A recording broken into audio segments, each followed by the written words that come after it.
सिंधुदुर्गातल्या आंबोलीच्या धबधब्यावर पर्यटकांची आता गर्दी पाहायला मिळते। रिमझिम पाऊस सुरू आहे, दाट धुकं आहे, उंचावरून कोसळणारा धबधबा असे नयनरम्य दृश्य आंबोली धबधब्यावर अनुभवायला मिळते।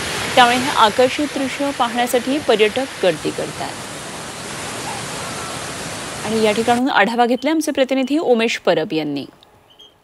पावसाच्या काळात सिंधुदुर्ग जिल्ह्यामध्ये अनेक धबधबे प्रवाहित होतात। असाच एक धबधबा सध्या या जे पर्यटक आहेत त्या पर्यटकांच्या पसंतीस उतरतोय।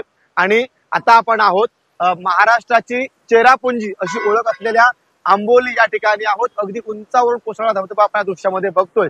रिमझिम पाऊस, दाट धुके आणि या ठिकाणी अगदी उंचावरून फेसाळत कोसळणारा आंबोलीचा धबधबा आता सगळ्याच पर्यटकांना या ठिकाणी आकर्षित करताना पाहायला मिळतोय। आपल्यासोबत या ठिकाणी काही पर्यटक आहेत, आपण त्यांच्याकडे जाणून घेऊया नेमकं त्यांना काय वाटतं। स्वर्गात आल्याचा भास होतो या आंबोलीत आल्यावर। धुक्याची पसरलेली सर्वत्र चादर, रिमझिम पडणारा पाऊस आणि हे दऱ्याखोऱ्यातून वाहणारं फेसाळणारं शुभ्र पाणी खरोखरच मन प्रफुल्लित झाल्याशिवाय राहत नाही। आंबोली हे खरं तर निसर्गाने वरदस्त ठेवलेलं ठिकाण आहे असं म्हटलं तर अवघड ठरणार नाही।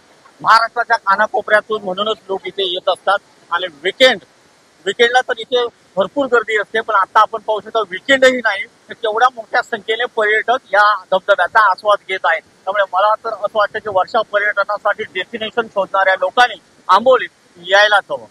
नक्कीच या ठिकाणी महाराष्ट्राची चेरापुंजी अशी या ठिकाणी या धबधब्याची ओळख आहे आणि हा धबधबा जो आहे तो प्रत्येक पर्यटकांना आकर्षित करतो आणि त्यामुळे या ठिकाणी या धबधब्याचा मनमुराद आनंद लुटण्यासाठी देशोविदेशातील पर्यटक जे आहेत ते सिंधुदुर्ग जिल्ह्यात दाखल होताना पाहायला मिळत आहेत। कॅमेरामॅन परेश कांबळीसह उमेश परब, झी मीडिया, सिंधुदुर्ग।